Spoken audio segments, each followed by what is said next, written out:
Oke, selamat pagi semuanya, perkenalkan nama saya Anwi Dodo, saya alumni SMA Negeri 1 Barat tahun 2014. Untuk topik kali ini saya akan membawakan topik mengenai tips memilih prodi untuk menghadapi revolusi industri 4.0.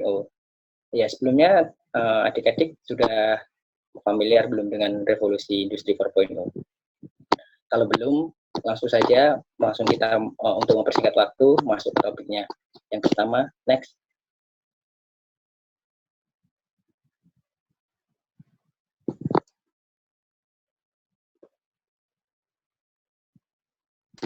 Ya, apa sih itu revolusi industri 4.0?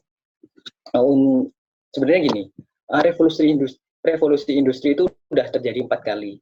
Ya, yang pertama itu waktu penemuan mesin uap, yang kedua belt, itu conveyor belt, dan ketiga itu tahun berapa itu saya lupa, dan sekarang itu revolusi industri 4.0 yang jadi udah revolusi industri yang keempat.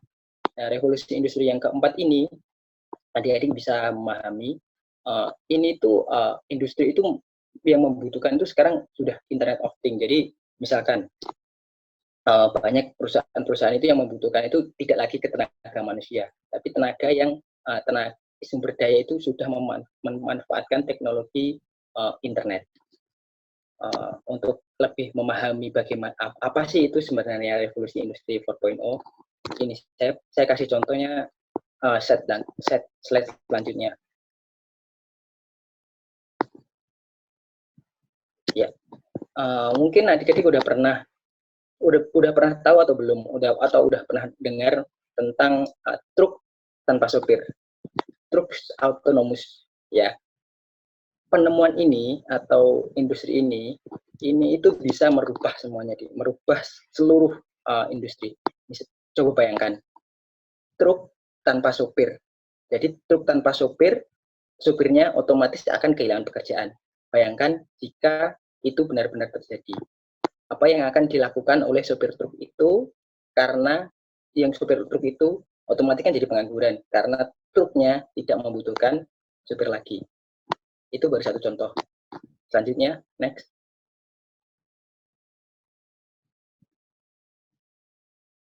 Oh, ini contoh yang lain.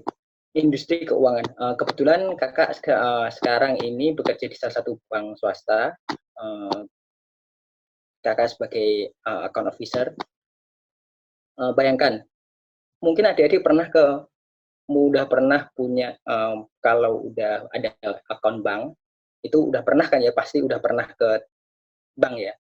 Di bank itu kan ada teller sama customer service. Di tempat-tempat lain, kalau ada yang mau transaksi, itu juga ada ATM dan internet banking dan mobile banking. Ini saya kasih tahu sedikit rahasia dia. Mungkin adik-adik nanti ada yang ingin bekerja di bank, mungkin jadi teller atau customer service. 4-5 tahun ke depan, itu teller sama customer service itu akan dikurangi oleh perbankan. Soalnya kos yang dikeluarkan bank untuk menggaji customer service dan teller itu jauh lebih besar daripada kos yang dikeluarkan perusahaan bank untuk mengembangkan mobile banking atau internet banking dan ATM. Jadi untuk adik-adik yang suatu saat nanti kalau udah lulus ingin bekerja di bank sebagai teller dan customer service, itu kemungkinan peluangnya sudah makin kecil. Jadi bank sekarang lebih fokus ke pelayanan internet banking dan mobile banking. Itu juga akibat revolusi industri 4.0. Selanjutnya, next.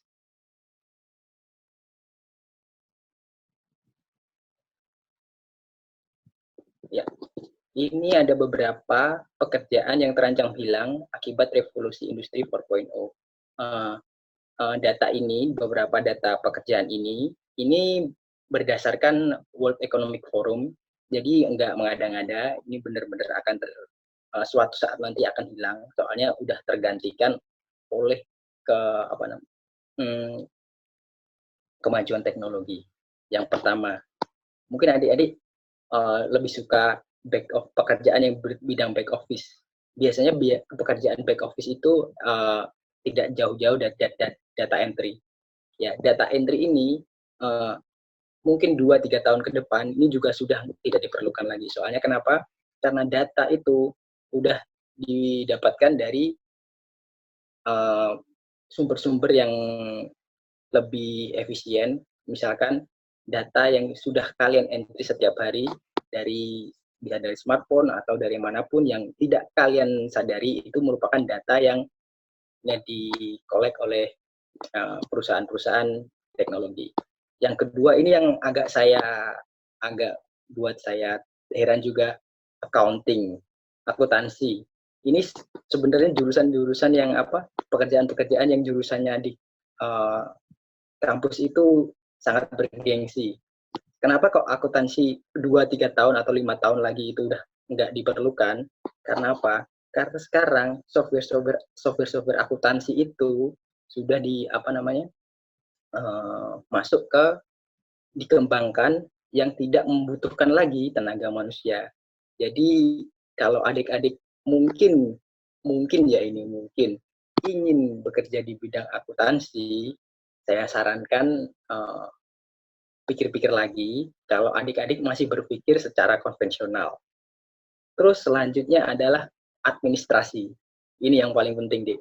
Ini banyak banget teman-teman kita yang ingin bekerja itu di kantoran, yang ngerjain nyimpen dokumen, merapikan dokumen dan lain sebagainya. Itu mungkin pekerjaan-pekerjaan yang bisa dibilang idaman. Cuman ini saya kasih tahu juga, kalau adik-adik bisa coba sedikit searching, mungkin di Instagram atau dimanapun. Soalnya sekarang di Instagram itu banyak sekali berita-berita atau pemberitahuan masalah lowongan kerja. Lowongan kerja yang berkaitan dengan kegiatan administratif itu sudah semakin langka. Kenapa? Karena sekarang dokumen itu bukan dokumen cetak lagi. Jadi dokumen itu udah dokumen berupa file elektronik. Sekarang kalau adik-adik mau tahu, di perusahaan itu kan kebanyakan harus tanda tangan. Tanda tangan itu sekarang tanda tangan digital. Jadi di perusahaan saya contohnya, itu udah nggak pakai yang namanya kertas konvensional lagi. Jadi pekerjaan itu sekarang sudah digital. Itu jadi pekerjaan yang bersifat administratif itu udah sangat-sangat jarang. Itu udah masuk di perusahaan saya yang tempat saya bekerja sekarang. Terus selanjutnya adalah pekerjaan di pabrik ini. Ini juga bisa menjadi bisa mengkhawatirkan adik-adik, bisa bikin adik-adik khawatir juga. Soalnya kita tarik ke belakang aja. Kita ambil contoh dari kasus kemarin itu yang di salah satu perusahaan rokok itu yang pegawainya terkena virus yang lagi mau wabah ini, COVID-19, mungkin adik-adik tahu perusahaannya apa, saya nggak sebut aja. Itu terjadi karena perusahaan tersebut belum memanfaatkan revolusi industri 4.0. Tapi ini saya dengar-dengar, saya juga dapat berita dari beberapa teman saya, perusahaan tersebut kemungkinan akan memanfaatkan revolusi industri 4.0. Jadi kemungkinan penerimaan pegawai lagi yang awalnya dari padat karya, kemungkinan nanti akan berpindah ke jadi padat modal, memanfaatkan revolusi industri 4.0. Jadi kalau adik-adik berencana bekerja sebagai pegawai pabrik, itu kemungkinan juga akan ditinggalkan. Seperti ilustrasi yang saya gambarkan seperti tersebut. Jadi itulah beberapa pekerjaan yang kemungkinan akan hilang. Next.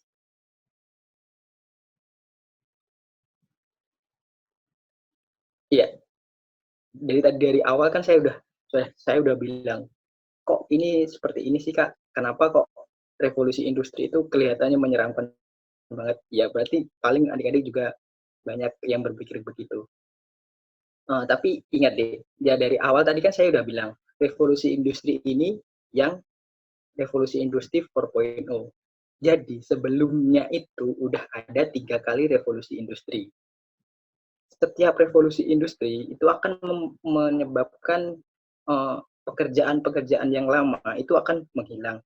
Namun juga diingat, ada beberapa pekerjaan baru yang muncul akibat revolusi industri. Untuk bisa mengetahui pekerjaan-pekerjaan apa yang akan muncul akibat dari revolusi industri 4.0 ini, Kakak akan jelaskan di slide selanjutnya. Next. Ya, pekerjaan-pekerjaan yang mungkin ada di masa depan itu dari ilustrasinya mungkin adik-adik udah mulai memahami. Kalau kita ingin survive, kita harus lebih satu step di atas teknologi. Mungkin adik-adik udah pengen tahu apa pekerjaannya. Di slide selanjutnya akan saya jelaskan. Next. Ya. Ini beberapa pekerjaan yang 2 tahun ke depan, 2 sampai 5 tahun ke depan itu udah banyak. Kemungkinan adik-adik lulus pekerjaan-pekerjaan ini pasti pekerjaan paling banyak yang ada di lowongan-lowongan yang tersebar di perusahaan-perusahaan. List ini juga bukan saya yang membuat-buat. Ini beberapa list dari World Economic Forum. Kemarin saya dapat datanya, lalu saya buatkan slide-nya untuk adik-adik. Yang pertama itu data scientist. Data scientist ini mungkin adik-adik sudah paham, dan kalau berhubungan dengan data itu pasti jurusan yang diambil itu apa? Kalau enggak matematika, statistika. Ini ada satu lagi, ekonomi. Soalnya kenapa kalau ekonomi? Karena di ekonomi itu ada satu cabang ekonomi yang namanya ekonometrika. Itu menggabungkan antara ekonomi dan statistika. Nah, itu bisa masuk di data scientist ini. Jadi 3 jurusan itu mungkin prospek kalau adik-adik ingin jadi data scientist. Selanjutnya adalah artificial intelligence specialist. Mungkin adik-adik juga sudah paham apa itu artificial intelligence. Itu seperti kecerdasan buatan. Jadi kecerdasan buatan ini benar-benar sangat dikembangkan di beberapa negara yang sudah maju. Contohnya yang paling maju juga Amerika. Namun artificial intelligence ini mungkin kalau di Indonesia mungkin agak masih jauh, sekitar 5-10 tahun lagi lah. Jadi belum masih lama lah, mungkin masih lama. Jadi kalau adik-adik belum tertarik di artificial intelligence, ini juga bisa diabaikan dulu, nggak masalah. Cuman ini bener-bener prospek. Yang selanjutnya ini yang udah masuk di Indonesia. Apalagi di musim-musim corona ini. Kalau kemarin saya ada sedikit riset, bukan riset sih, cuman sedikit cari-cari informasi. Antara Januari sampai Mei, lowongan yang paling banyak itu yang ini, software and application development. Ini paling banyak. Soalnya kenapa? Secara kondisi situasi, kita kan lagi banyak lagi terdampak wabah ini. Jadi perusahaan-perusahaan itu sedang melakukan work from home, jadi bekerja dari rumah. Pengembangan software dan aplikasi ini bisa dilakukan hanya bermodalkan komputer dan koneksi internet. ini terus saat ini pekerjaan paling primadona kedua saat ini setelah tentunya di bidang kesehatan ya. Di bidang kesehatan paling utama kalau untuk saat ini, tapi yang kedua itu pengembangan software dan aplikasi. Itu paling banyak dan paling menjanjikan. Kalau adik-adik ingin bekerja di bidang ini bisa jurusannya ada beberapa. Namun yang saya tahu itu yang pertama TI, teknik informatika, yang kedua manajemen informatika dan lain sebagainya. Itu nanti bisa adik-adik cari lagi tentang jurusan-jurusan yang masuk untuk pekerjaan di software. Terus selanjutnya ini yang paling happening juga, sales and digital marketing. Mungkin adik-adik kalau mendengar masalah bekerja di bidang sales dan digital marketing itu pikirannya udah jualan kesana kemari, muter-muter gitu ya. Tapi kalau berbicara dengan masalah sales and digital marketing itu enggak deh. Itu kita jualan, memasarkan produk itu menggunakan media teknologi. Contohnya, kalau yang ini itu enggak jauh-jauh dari yang namanya SEO. Mungkin SEO juga udah pada tahu, tapi kalau yang belum tahu nanti bisa dicari di Google apa itu SEO. Ini itu pekerjaan impian untuk anak-anak manajemen saat ini. Kenapa kok saya bilang itu? Karena ini gaji kalau teman-teman bekerja di bidang ini itu gajinya bener-bener wah, ada banyak, pokoknya gajinya banyak banget. Jadi ini pekerjaan paling oke lah untuk masuk di sales dan digital marketing ini. Adik-adik bisa masuk jurusan-jurusan yang bisnis lah, bisa yang masuk yang masih ada sangkut pautnya sama sales and digital marketing. Contohnya yang manajemen, terus ekonomi. Kalau akuntansi di sales dan digital marketing ini agak susah. Jadi saya sarankan lebih ke manajemen atau manajemen informatika. Terus yang ini big data. Ini agak sedikit beda sama data scientist. Kalau data scientist itu mengolah datanya, mencari informasi, dan membuat decision making. Kalau big data ini mengumpulkan datanya. Contohnya gini, mungkin adik-adik pernah buka Shopee lah saja dan lain sebagainya. Itu ada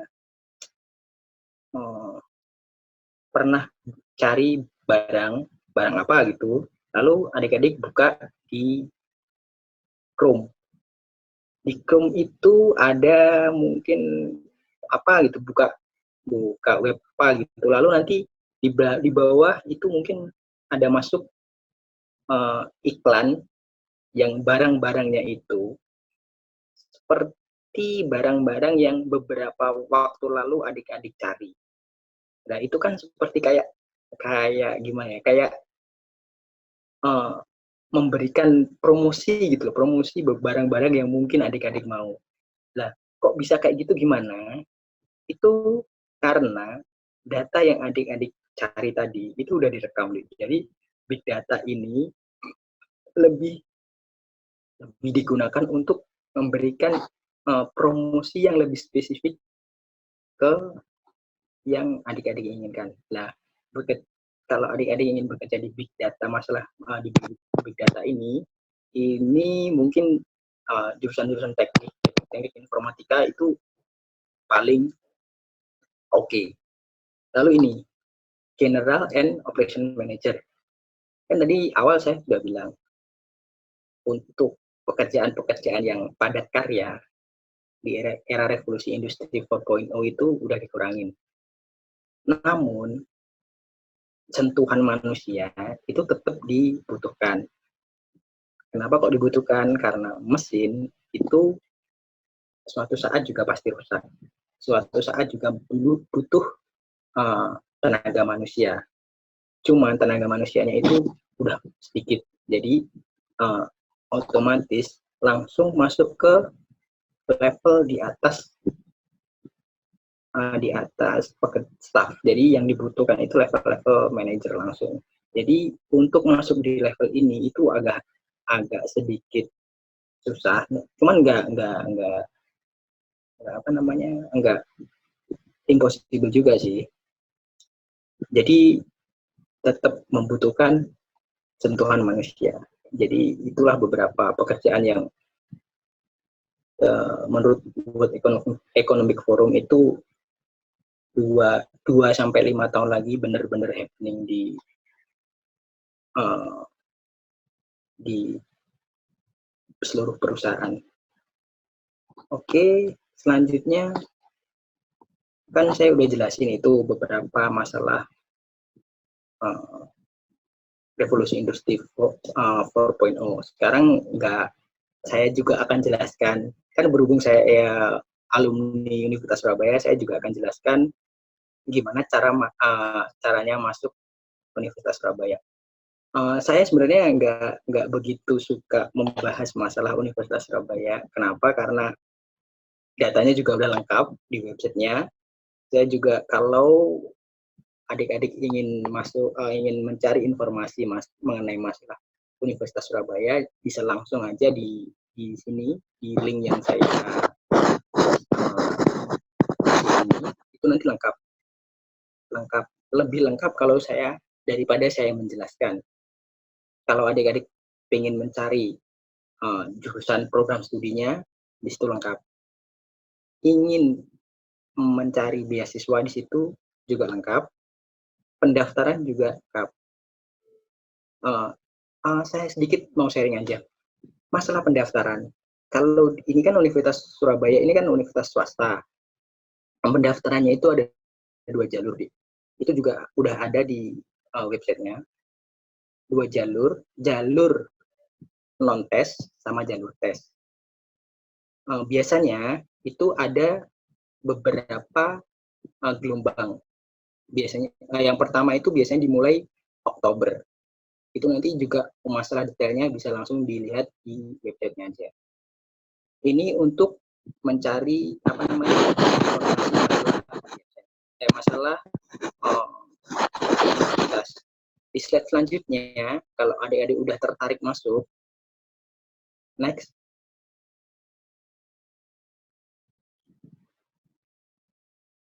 Nah, ini untuk informasi pendaftaran dan beasiswa. Beasiswanya jangan takut, di Ubaya itu juga ada beasiswa bidik misi. Jadi kalau adik-adik tertarik untuk kuliah gratis tapi tetap dibayar, di Ubaya juga ada. Setahu saya juga ada. Kemarin ada. Kebetulan saya sendiri juga dapat beasiswa, cuman beasiswa yang saya dapat dulu itu bukan bidik misi, beasiswa dari internal Ubaya. Memperolehnya pun juga nggak begitu susah. Jadi adik-adik kalau yang mau ingin kuliah beasiswa masuk sini juga nggak apa-apa. Linknya sudah saya taruh, tinggal nanti adik-adik bisa masuk. Ya, kira-kira itu aja yang bisa saya sampaikan. Untuk selanjutnya Q&A bisa langsung nanti ditanyakan ke saya.